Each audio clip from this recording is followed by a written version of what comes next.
गरीब धना भगत की धुन लगी, बीज दिया जिंदा ने, सूखा खेत हरा हुआ काकर बोई जाने। अपने आत्मा परमात्मा से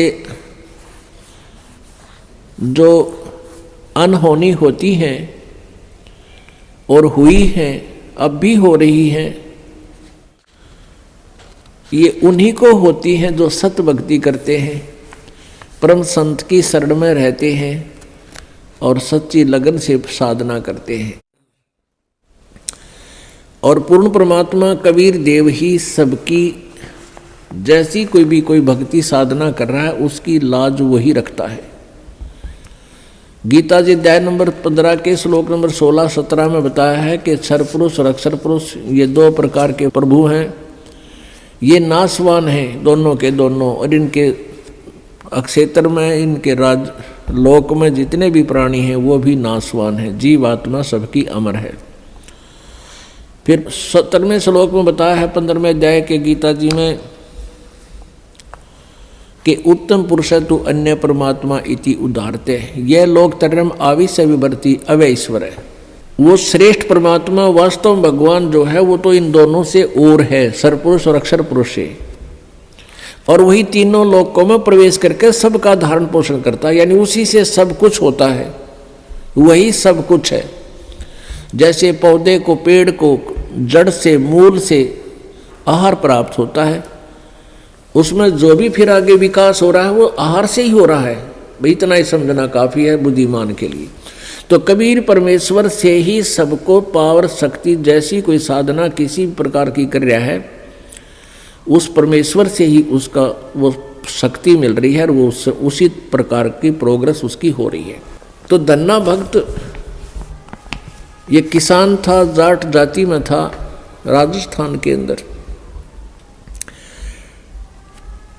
ये बहुत ही श्रद्धालु भक्त था, परमात्मा में इतनी आस्था थी, दया, बहुत दया थी, धार्मिकता उनके अंदर बहुत ज़्यादा थी। उसकी धर्मपत्नी बहुत ही नास्तिक टाइप थी, वो भगत जी को काफ़ी बाधा पैदा करती थी भक्ति मार्ग में। फिर भी भक्त अपनी श्रद्धा और स्वभाव से कभी विचलित नहीं होता था, क्योंकि राजस्थान के अंदर बहुत पहले की बातें हैं, 400 वर्ष पहले, तो वर्षा हो जाती थी तो अन्न होता था, ज्वार बाजरे बोआ करते थे, अन्यथा बहुत ही भूख मरी होती थी, गरीबी बहुत थी, निर्धनता बहुत थी। एक बार वर्षा हुई और धन्ना भगत की बीज बोने के लिए, ज्वार बोने के लिए चल पड़ा। रास्ते में 4 संत भगत आ गए और भगत को देख करके भगत प्रणाम करते हैं, गदगद होते हैं, बैल खड़े कर लिए, वो जो ऊंट था वो खड़ा कर लिया और हाथ जोड़ कर प्रणाम किया, नमस्कार हो संतों को, राम राम कही और कुशल मंगल पूछा भगत ने। तो उन भक्तों ने बताया कि कुशल काहे की है भगत, 4 दिन हो गए रोटी नहीं खा ली, 3-4 दिन हो गए कोई अन्न नहीं मिला, हम ऐसे तीर्थ यात्रा पर जा रहे हैं। अब धन्ना भगत जी ने सोचा 4 दिन हो गए रोटी नहीं खाई, ये मरेंगे, निढाल हो रहे हैं बिल्कुल। कहा ले ये ज्वार खा लो। ज्वार थी, बीज बोन गया था, वह ज्वार रखती भूखे मरे थे, मार गए गले, फटाफट खा गए सारी ने। अब भगत ने सोचा ज्वार तो खा ली भगतों ने और बीज ना बोया तो पड़ोसी लोग जाके घर में बताएंगे, पड़ोसी किसान, कि आपके खेत में बीज क्यों नहीं बीजा तुमने, और फिर मेरी पत्नी है वो मेरा सिर खावेगी, लड़ाई करेगी। उसने कंकर उठा ली, कहीं से ही कंकर इकट्ठी कर ली खेतों से और वो डाल ली थैले में और जैसे और किसान बीज बीजे थे ऐसे डाला सारे का और उसके ऊपर का हल चला के आ गया। अब कुछ दिनों के बाद क्या हुआ कि अन्य पड़ोसियों के तो ज्वार उगगी और भगत जी के खेत में ये मतीरे तुम्बे, ये मतीरे से मोटे मोटे हुआ कर ये तुम्बे उग गए, जो सीताफल जितने बड़े बड़े हुआ कर तुम्बे। अब एक पड़ोसन ने जाके उसकी पत्नी से कहा, धन्ना भगत की पत्नी से, उससे पूछा कि तुमने ज्वार नहीं बीजी थी क्या? धन्ना भगत की पत्नी ने कहा, क्या मतलब? कि आपके खेत में तो वो तुम्बे मतीरे अपने आप उग गए हैं, वो तो आप उग गया करे, वहाँ बोने नहीं पड़ते राजस्थान के क्षेत्र में। कहने लगे आपने कुछ बीजे नहीं रखा, उसमें तो निरा कुबाड़ जाम गया, वो तुम्बे पैदा हो गए, नर्रे इतने पड़े हैं बिना गिनती के, इसे मोटे मोटे। अब उसने सोचा कि भगत मार गया डंडी दिखे। धन्ना भगत की पत्नी ने सोचा भगत जी कर गया गड़बड़ और इसने बीज भी किता दान में दिया होगा। अब उसने सोची एक बार खेत देख कर आऊँ, पाछे मगज मारूंगी इसके लिए।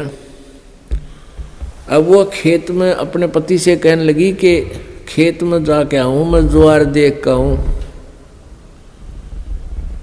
भगत जी बोल है को नहीं।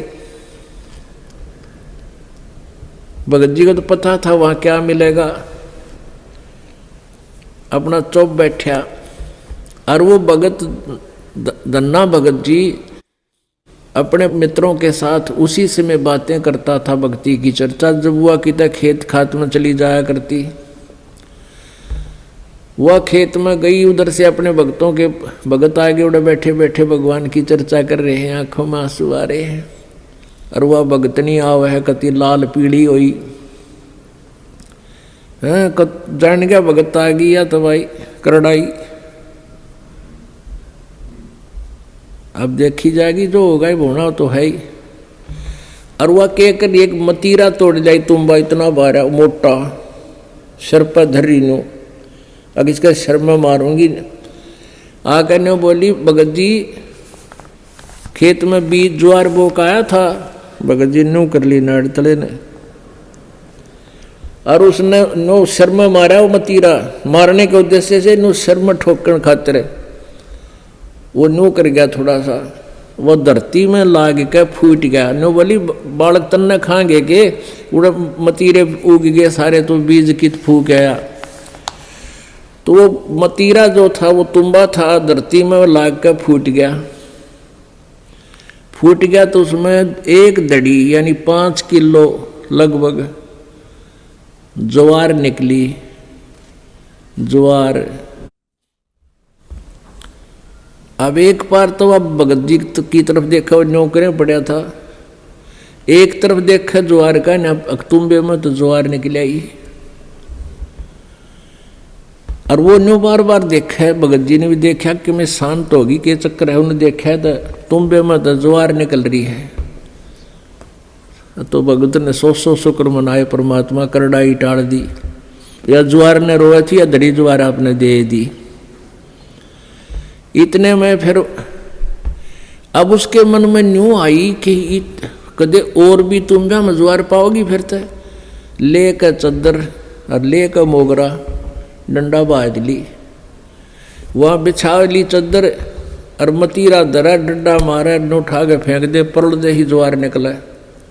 ढेर लग गया उस ज्वार का। और औरा कतवाई इतनी खड़ी थी सुक्की, और वर्षा हुई नहीं, उनकी खत्म होगी गांव वालों की।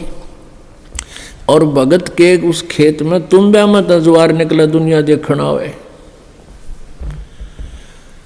युवा भगतनी एक गठड़ी और ठा के चाल पड़े।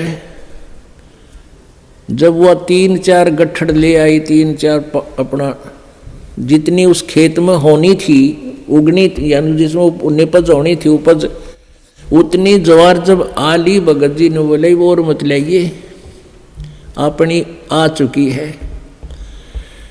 और इसको बांट दे सारे गांव में, सबके बालक भूखे हैं। ने बोली क्यों, मैं सारी ले आऊँगी। वह ले आई ठाठा गए, फिर जो भी गिठड़ी लाए वहाँ तक ताबा बोझ मरती, वहाँ खोल ला उसके वो बूमड़ा हो जाए, उसके फूल वो बन जाए छिलका, ज्वार ना रहे। वह एक दो गिठड़ी तो लाई, फिर बैठ गई, अगियो अच्छा चाड़ा हुआ। तब धन्ना भक्त ने कहा भाई बाकी की ज्वार भगवान ने आप सबके लिए दी है और अपने हिसाब की ले जियो जिसने जितनी चाहिए और सबको बांट दे। तो परमात्मा कहते हैं ये मालिक ऐसे ही किया करता है तो हम सच्ची लगन लगावें। परसों एक बहन आई रेवाड़ी साइड की, वह 10-8-9 वर्ष से नाम ले रही थी। उसका पति नाम नहीं ले हुआ था, वो गुटी छुट्टी लावा था। फिर उसने वो तकलीफ होगी, कोई बीमार सिमार हो गया, उसने भी नाम ले लिया। वो नाम लेकर गए थे, वो अकेला वो ले गया था और वह पत्नी उसको दिलाकर नाम लेकर गई थी। वो पहले से लिए हुई थी नाम उसकी पत्नी। वो ना मान्या करता पहले बिल्कुल भी, वो बीमार सिमार सा हो गया, फिर नाम ले लिया। उसके पति ने 1700 रुपये रखे थे, गरीब सा काम, बिल्कुल निर्धन से है। और 15 नोट थे 10-10 के 150 रुपये उन 1700 में। तो उसकी पत्नी को कुछ पैसों की आवश्यकता थी, भगत ने कहा कि वहाँ से उठा ले, 1700 रुपये रखे हैं। तो उसने देखा वो 1700 तो रखे थे, उसने थोड़े से चाहिए थे, 100-200 निकाल लूँ। तो उसमें देखा तो 1700 तक होना, वो जो 10-10 के नोट थे वो 1-1 हज़ार के बन गए। वो 15,000 रुपये तो वो 150 रुपया के हो गए, और बाकी वो जो 1700 का जोड़ अलग रह गया, 1450-1500 वह न्यारी। तो वह कहने लगी भगत ने, अकाइयत ने के दिखाऊं, क्या देख के कर दिया परमात्मा ने, हमारे गुरुदेव ने, कबीर परमेश्वर ने के कर दिया कि ये तो घने रुपये हो गए, 15,000 हो गए, ये तू 150 बताओ था तो 1500 है बोला। वो कहने लगा हमारे 15,000 तो मैंने देखे को नहीं है, कई साल हो गए, 15,000 कितना है गया, देख ले के हो गया यूँ। तो भगत ने कहा है कि तुम्हें घने दिन पहले की नाम ले रही है, गुरुजी ने के बारे में आप ही ज़्यादा जानते हो, मन तैयबा नाम लिया है, ये के कर दिया हमारे घर पे, यानी तू ही ज़्यादा जान सकती है आपके भगवान के बारे में। तो पुण्यात्मा हुआ बेबे फिर यहाँ पैसे लेकर आई, पाठ करवाया। ने बोले जी ये वो नोट कति नए कति जानो ये गड्डी में काट के लाए, ऐसे 5 नोट उस बहन ने दिए यहाँ पर। तो पुण्यात्माओं पहले तो एक उदाहरण धन्ना भगत जी का आज तक गुणगान किया जाता है, और यहाँ परमेश्वर कबीर जी की कृपा से, उस परम पिता परम अक्षर ब्रह्म की रजा से, या गिनती नहीं इसे चमत्कारों की।